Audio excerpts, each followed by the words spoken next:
Hey, how's it going everybody? Today we're going to be putting this GNET G-ON2 dual channel dash cam into this Rav4. You know, it wasn't that long ago that an immediate family member of mine got in a car accident. Their car was hit by another vehicle, and thankfully they had a dash cam, so you know the claims process and getting the car repaired went nice and easy because there was no scenario of a he said, she said to get all, you know, muddled up and argued over.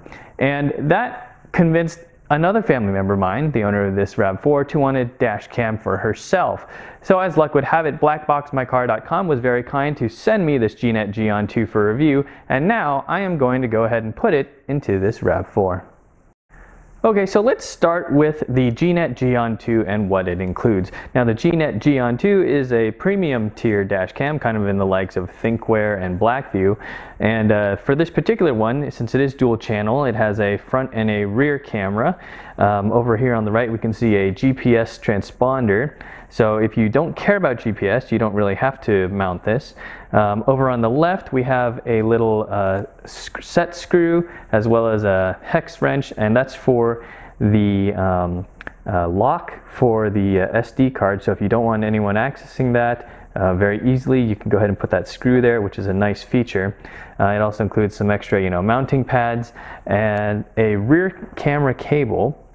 So going from the front to the rear, and then a hardwire kit. And what's nice about this GNET G-ON2 is that by default it includes the fuse box hardwire kit. A lot of other dash cams, you know, that's an additional charge. But the one downside to this is they don't include a regular 12-volt socket power adapter, which means for this particular camera, if you don't have one of these, which, you know, you can actually use one from a Thinkware kit like I have here to power it and it works just fine, you have to wire it up to the fuse box before you power on the camera. And I'll show you later why I think that's a little bit clunky. Lastly, we have the documentation up top, which is just so-so, but you know, if there's certain features you're interested in learning more about, you'll probably end up going to the manufacturer's website. Okay, so let's take a look at this front windshield of the Rav4, and if we zoom in here from the outside, you can see a couple items there, right? You have a camera for all of your driver assist stuff, and then you have another little kind of front-facing sensor for the rain sensing. So that's if you've got, you know, the automatic rain sensing wipers, that's what that little thing on the left is for. And if we look at that sensor from the inside, you may be concerned because, you know, normally we like to place the dash cam kind of around this area so that it's, you know, opposite of the driver. It's, you know, out of their field of view because the mirror back here is going to block it.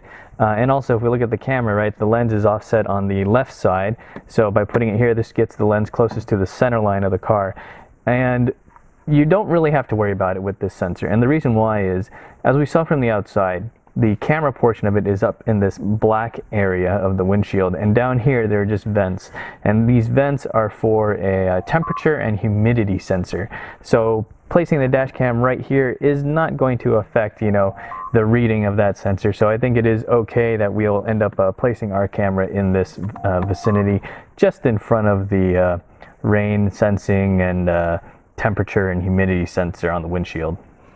So normally I would start with the dash cam and the 12-volt cigar lighter, and what we'd do is we'd plug that in and power up the dash cam, and then using your phone or screen on dash cam, whatever you have, kind of figuring out where you want to place the front camera. So, you know, you put the camera up here, look on your phone or app or whatever, find out, you know, okay, do I have the camera level?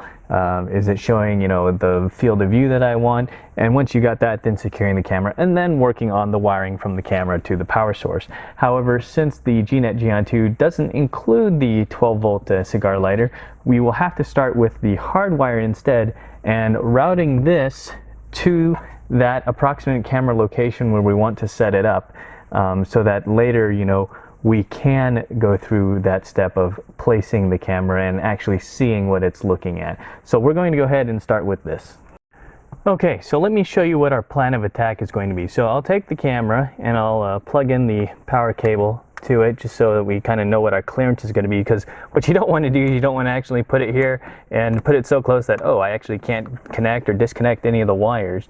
So I'm going to do this because we want to get an approximate cable length. We don't want to have too much cable hanging down here, because then it's really hard to keep tidy later on. So I'm going to put it approximately in the spot that we want the camera, and then I'm going to go ahead and put the cable up here. And then what we're going to end up doing is we're going to be running the cable through the front of the headliner all the way across the windshield over to the A-pillar. And if you're wondering, well, how do you do that? Well, these headliners, they have a gap between the glass and the headliner itself, and you can you can see I'm easily sticking my fingers in there. So there's a lot of room to hold and capture this this hardwire. But anyhow, the important dimension right here, what we're doing is just kind of figuring out about how much of this power cable we want hanging down here. So I've kind of got it pinched off, and I'm going to disconnect the camera from it. So now I can go ahead and start stuffing this into the headliner with about the amount of cable that we had selected. And you can just, like I said, you just use your fingers, you just kind of push it in there. Now another thing you can do is, if you have like a little plastic pry tool, you can use that to help you push it into the headliner, and you can see once it's in there, it'll just stay pretty easily. Okay, so now I'm just going to feed the cable into the gap between the headliner and the windshield. And for this area here, even though it looks like you can't really fit your finger in there, the headliner bends back quite a bit. So you can see I'm actually just putting my finger in there and just pushing that cable in. So that's not too difficult. And then we'll go ahead and run this wire all the way across to the other end over to the A-pillar. Next, we'll need to switch angles to the outside of the car so that we can remove this weather stripping to access the other side of this seam. And to do that, you can either just reach your fingers in there or use one of these trim pry tools. Right? You can just pry it off, and then it just pulls right down. So you can see there's this channel on the weather stripping, and all it does is it just sits on this seam of metal going all around the door. Now we can go ahead and pop off this A-pillar cover here, and you just grab it and just kind of pull outwards a little bit. It'll snap a little bit and open. Okay, so looking behind the A-pillar cover, we can see that there's this white bendy clip, and that's what will secure this A-pillar cover. You can also see that there's this wire up top here with the green tab on it right here. And so what we'll want to do is we'll want to make sure we get the hardwire over this wire, and you can see my finger peeking out just above here, right where we want to get the hardwire in, and then we're going to pass it down on the back side of the airbag, kind of where my finger is going in here. And to keep things nice and tidy with respect to this white bendy clip here, try and get the wire over on the headliner side of it, so kind of where my finger's poking out here. If you put it further on the fore side of it, so the windshield side of this particular clip, then it's going to have a higher likelihood of wanting to pull out forward from the headliner. So I'll feed in some of that wire, go up and above this other cable assembly, down behind the airbag, and then I'll go ahead and pull the rest of the hardwire through. And these little housings for the fuses in the hardwire are a little bit bulkier, so I'll have to make sure I pass those through one at a time. Now that we have our power hardwire going, across the headliner and over to the A-pillar, let's go ahead and take the rear camera cable as well. And at least for the GNET G-ON2, I don't know if you can see this, but this end on the heat shrink says front end. So we're going to make sure and leave this side over here, and we'll go ahead and route that as well. And since this camera cable for the rear one is really long, I think what I'm actually going to do is I'm going to pop it up, pop the front end up over here on the edge, and pull that through first. And then I'm going to go ahead and pull this the length that I need to get to the camera. And once I've got that amount, then I'll go ahead and tuck this one up into the headliner as well. Now that the wire's all through, we can go ahead and resecure this A-pillar cover, and you'll see the clip in there, and what you want to do is take a pair of pliers and grab onto that and pull inwards towards the center of the car. There's a kind of a bendy section of this clip on the back side, and you kind of need to pull it in order for this panel to get back on. You can't just push it straight back on. So from the back, you can still get your hand in here and kind of manipulate the clip a little bit, but from the front you also want a pair of pliers to pull it so you can snap that piece back on. So I've got my hand back here so I can manipulate the clip. I've got my pair of pliers and I'm pulling on that white clip so it gets close enough, and I can just push and re-secure the rest, make sure it's fully seated everywhere else. And at this point, make sure you still have enough wire on this side of the headliner while you're feeding it through. It's possible to actually pull some of it this way, so if you have to, go ahead and feed some wire back to give yourself enough length to get to the camera. Now let's go ahead and finish removing the rest of this weather stripping to get down to this area. Next, let's go to the floor of the driver's side, and we're going to remove this little trim piece here. And you just go ahead and just stick your fingers underneath and pull up on it. And if we look on the inside, you can see that there's a couple of clips at the end, right? And they just slot into the other trim pieces. So that's just where it snaps into. Looking at the inside of the car at this lower left kick panel, you can see that there's one little screw right there, so you can really just unscrew it with your hands. And then once that little nut is off, that'll allow us to remove this panel. So we'll just go ahead and reach around the periphery of it and just kind of pull it forward.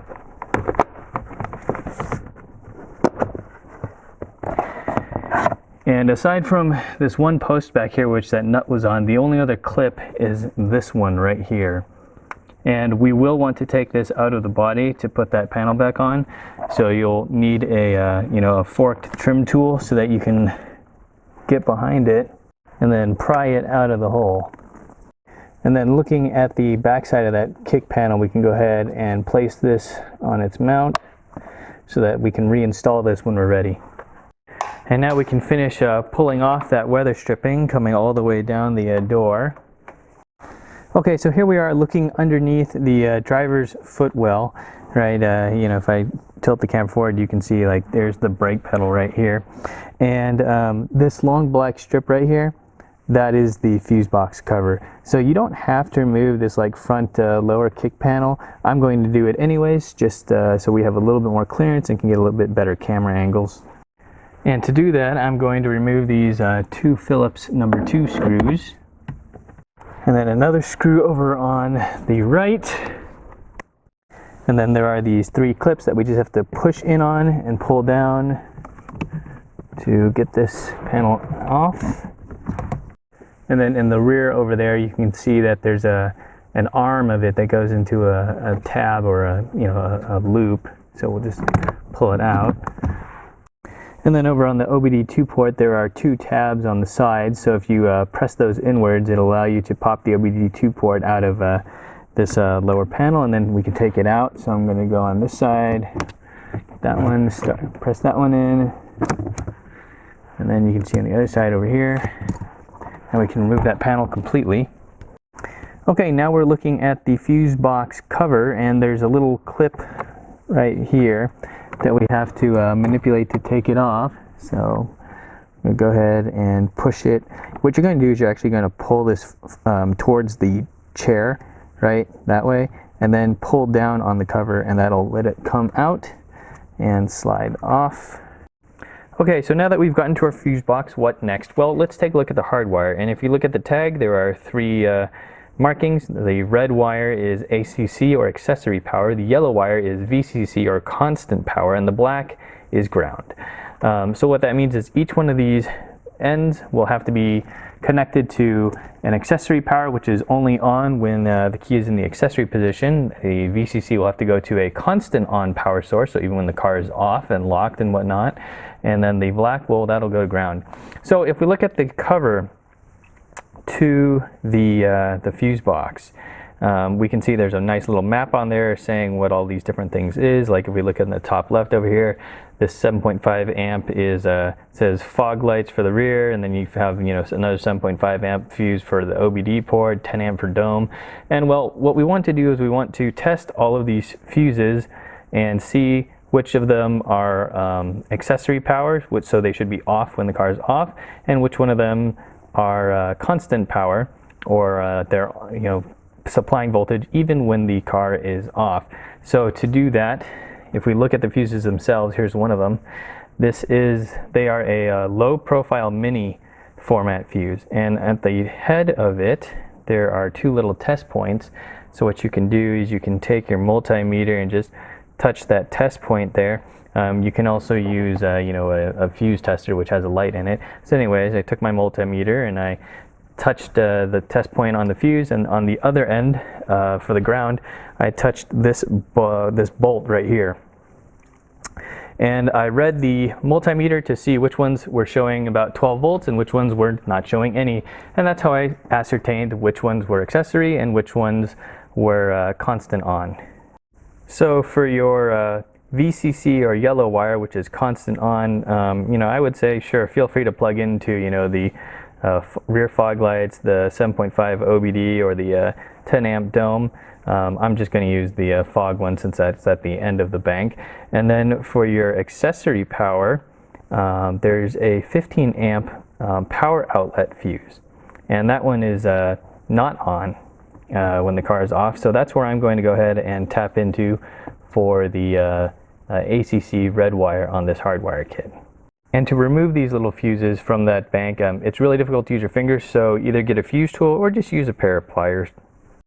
Now, since these are low profile fuses, it's pretty darn difficult to wrap the hardwire lead around one of these legs and stick the fuse back into the fuse box. So instead, what we're going to be using is an add a fuse, or a fuse tap. And the way this device works is that it plugs into where the fuse came out of, and then this lower socket, you can just go ahead and put the fuse that you took out in there. That's for this lower connection going from here through here and then down. And then this upper fuse socket, this is going to route the power to whatever you want to tap in. So the power will go up to the top one and out through this wire on the side to whatever you connect it to. Okay, so now I've got the fuses populated into the fuse tap. They don't have to be the same size fuse. And then I'm going to go ahead and take the other end of my my wire here, go ahead and put that into the other end of the fuse tap. And then what I need to do is I need to crimp this or clamp down on this to secure it with either a set of pliers or channel locks or vice grips. I recommend using whichever one is strongest, because this can actually be kind of difficult if you're just trying to use regular pliers. All right, we have our two hardwire and fuse taps put together, so let's go ahead and start hooking things up. So first, let's go to this bolt and loosen it a bit. This is just a 10 millimeter. And then you can see this bolt has a washer in it. So what we're going to do is we're going to take this C portion of the ground hardwire, and we're just going to slip that into the bolt where the between the washer and the bolt head. And then we'll go ahead and just tighten this 10 millimeter bolt till it's a hand tight snug. We want it so that this wire is securely clamped to it, but we don't want it to be able to fall out. So now I'll go ahead and take out this 15 amp accessory fuse. I'll get that put into the add a fuse fuse tap, and then I'll go ahead and put the fuse tap back where that fuse belonged. And then we can also go ahead and put the constant on fuse tap back in that 7.5 amp fuse rear fog light spot. Now, one downside to using these add-a-fuse fuse taps is that, since they are a little bit bulky, it means you won't be able to put this fuse box cover back over. But I mean, really, this is just kind of a cosmetic thing. I would just store this in your center console or glove box compartment. Okay, now that we have power, we're going to power up the dash cam by turning the car to accessory mode. So here's the dash cam. You can see a little red light on there, so it's getting power. And I've also connected to it with the GNET app, and I've got the live view on. And the reason why we want this is, well, we want to place the camera now. So I'm going to go ahead and put the camera as close to center line and as high up as possible. And I'm going to be using this live view to kind of see when does the camera look centered. And based upon that, then I will go ahead and place it. Now, one other thing you want to be aware of is, you know, with all the wires on the back, we don't want to mount it too close to anything such that, oh, we can't actually, you know, take any of these wires off. Also, for these mounts, which slide to the side, right, like this one, right, it slides this way to lock on and off. We want to make sure that we can still slide the camera and get it off its mount without it being blocked by anything. So luckily this camera will slide over to the right, which means we don't have to worry about this getting blocked by anything. Okay, so I used the app and I've got the camera placed. What I'm going to do now is I'm going to just slide it off just so that I can, you know, make sure that this sticky mount is securely mounted. Just going to apply pressure all around it, and we should be good to go here. Let's also go ahead and take the time now to hook up the rear camera cable. And then we can go ahead and make sure that these are tucked back up into the headliner. Now, if you wanted to install the GPS module, now would be the time to do it. You know, plug it in here, run it up to the headliner, and then you know, stick it somewhere up high on the window, either on the, you know, driver's side, or you can even do it on the passenger side, which is a little bit closer. I don't really think that not having this is going to matter very much. I mean, the only main thing that we'll be losing out here is being able to record speed. And even though this kit didn't come with it, I have some of these extra sticky, you know, cable clips that I'm going to use to secure the wires here leading up to the headliner, since it's quite a travel along the windshield. Now that the camera is placed and working, we can go ahead and start replacing this weather stripping at the top. And like I showed before, you just push it back on that seam, and we'll take the rear camera wire and route that over on the aft side. Right, because later we're going to route this along the top going to the back, and we'll just keep replacing this seam and also using that to cover up the power hardwire as we work our way down the door. So I'm just taking the hardwire, holding it against kind of this metal seam here, and then just pressing in the weather stripping along.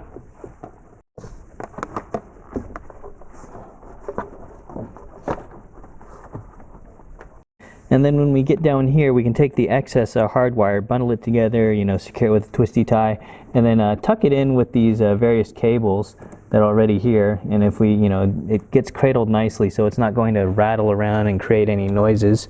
And then, you know, all of this will be hidden behind the kick panel that goes there.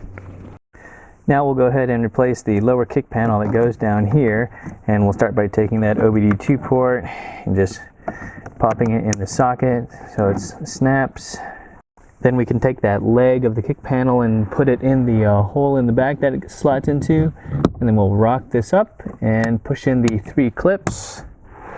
Then we can go ahead and put in the 1 screw on the right and 2 screws on the left, and make sure that this little tab of the lower kick plate goes over this main plastic piece of the dash.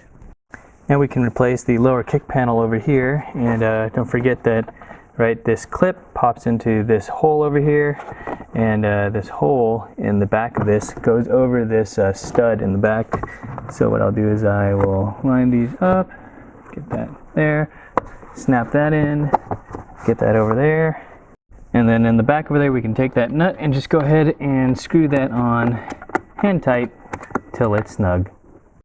Then we can take this bottom trim panel and go ahead and clip it in. Remember, you see the 2 clip holes on each one of these fore and aft panels that this just kind of snaps into. Alright, so now we're going to feed the rear camera wire back along this upper headliner. And so what we can do is we can just reach down and peel back the weather stripping and kind of just tuck the wire in like so. And we're just going to do that all the way back till we get to this B-pillar area, and you can see I've pulled back the weather stripping a bit so we can access this gap between the headliner and the B-pillar trim a little bit easier. Of course, we can also use a pry tool to kind of make more of a gap or help push this wire in here. So I'm just going to go ahead, get that in here, and then we can feed the wire through this seam all the way around to the back side of the B pillar. And then don't forget to put this weather stripping back over here when you're done. And then on the back side of the B pillar, let's go ahead and peel back the weather stripping so we can get this wire through and up over here. And we can go ahead and put the weather stripping back. And once again, start feeding the wire. And once again, we'll just keep feeding this in the headliner and weather stripping all the way back to the rear door. Once again, we'll pull this weather stripping off the seam so that we can get it in between the headliner and this C-pillar trim. And this is another one of those cases where it might be good to take a trim tool to just pry a gap open so that we can get this wire in there. You can move it along and feed it. And we're going to do this till that wire goes all the way to the very back of this trim piece where the rear hatch is. And when we reach the edge here, we'll just peel back this weather stripping a bit so we can get this final bit of wire in behind the trim. And then we want to make sure it goes over the headliner part, so we want to get it around this little corner here, and we're going to start working this up towards the center of the car. So looking at the center of the hatch area, you can kind of see what we're going to do. We want to route the cable through this conduit up into the hatch so that we can eventually stick it up top on the rear glass. So first let's take a look at this conduit, and you can just kind of peel up the gasket here and peel down the other gasket here on top. It comes up pretty easily, and you can see the existing cabling in there. I'm choosing this one because this conduit on the right side is thinner, so I'm assuming that we're not going to have quite as much room. And over here you can see that it's bound together like this rubber conduit is, but there's still a hole in the conduit opening where we can feed through the head of the USB. So down below, what I'm going to do is I'm going to peel up this weather stripping bit, and you can pull down the headliner, and you can feel in to that conduit, right? So since I can reach that, I'm going to take the head of this USB and snake that through and push that up through the top, pull it out so we have that to work with. And then looking up top again, you can see I've taken this screwdriver and I've fished it through this conduit out to the other end here. And what I will do is I'm going to take the head of this USB and I'm going to tape it around here and pull it through. You might say, oh, I can use a coat hanger for this. In my experience, coat hangers don't give quite enough material for the USB head to grab onto, and they're not as rigid. So what happens is your coat hanger is trying to pull the USB head through, but the USB head sometimes can bend away. Like you can see it's bending away from my finger, right, going up, and then this just gets snagged. But having something a little bit more substantial like a screwdriver, or if you happen to have some type of rod that can do the same thing, this usually works a little bit better for fishing it through. So now I've got my USB head taped to the end of the screwdriver. I'm going to go ahead and get it started, get it into the conduit, and then I'm going to pull this through and out the other end. Alright, next we need to remove this trim piece, and it's just notched into these side trim pieces, and as well there are 4 clips in it, so really you just get your fingers behind there, hear it pop, then just give it a tug.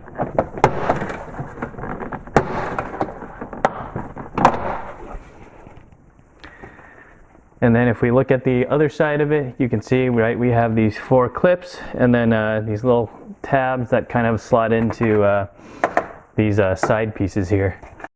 So now what we can do is we can grab the head of that USB, pull a bunch more cable through, because ultimately what we're going to do is we're going to fish it and pull it out of this larger opening up here. So I need to fish some more wire through. Should be enough. I can put it through this hole down here and come out up here on top. And then next we actually want to put this piece back a little bit, so we want to pull the wire out here and then just, you know, get this kind of in place, but don't, you know, don't fully secure it. And the reason why we're going to want to do that is so that we know what the boundaries are of this. We don't want to accidentally place the camera too close to this piece and then you're not actually able to like fit the camera there. Like, look how little cable is sticking out of here. Like, you know, I thought I had pulled a lot, but you know, you can see it's barely anything compared to, you know, when the trim piece is on. So now I'll just go ahead and I will plug in the rear camera here and we'll get ready to place it. Then we'll go back to this conduit area and put these in just for a little bit, because what we're going to do is we're going to close the hatch so that we can place the rear camera and make sure that it's looking the way we want. Okay, so now it's time to place the rear camera, and once again I'm in the app and I've got the live view going, and so I can kind of see, you know, what this rear camera is looking at and if things are level. So using this, I am going to go ahead and take off this red tape backer over here. And then I'm going to go ahead and place the camera. Okay, now that the rear camera is placed, it's time to button everything up. So what we'll do is go ahead and take this gasket down again, just so we can have access to the wire, and we'll pull this a little bit taut, not super. And we can also go ahead and pop this trim piece back, so make sure you get all four of those clips in there. And then these edges kind of snap into the side pieces. So I'm going to pull this here, and then I'm going to pull any excess we have down into the car through the headliner down here. And then we can go ahead and replace this gasket, and so the sheet metal's in the groove on there. So now there's the question of what we're going to do with all this extra wire. Well, as you can see, I've already bundled it up, and really what we'll do is we'll just peel back the headliner and really just stuff it back here. And then we'll go ahead and put the headliner back, make sure the weather stripping's over it, and there we go. So there you go, everyone. That is the GNET G-ON2 dual channel dash cam installation into this RAV4. Now this dash cam also has parking mode, but I did not use a backup battery product like a cell link with this, because quite frankly, it doesn't really need it. The GNET G-ON2 has a built-in low voltage protection feature. And so what that will do is, in parking mode, if your battery drops below a certain voltage, the camera will automatically shut off to preserve your battery, so you always have enough to start. So therefore, you know, you don't have to rely on another product like a backup battery system, or buying, you know, some other module that goes in line on the hardwire to protect your battery. So we have premium parking features, we have good continuous recording. This guy is going to be well protected now. So big thanks again to blackboxmycar.com for sending me this, and my extended family member can drive at peace now.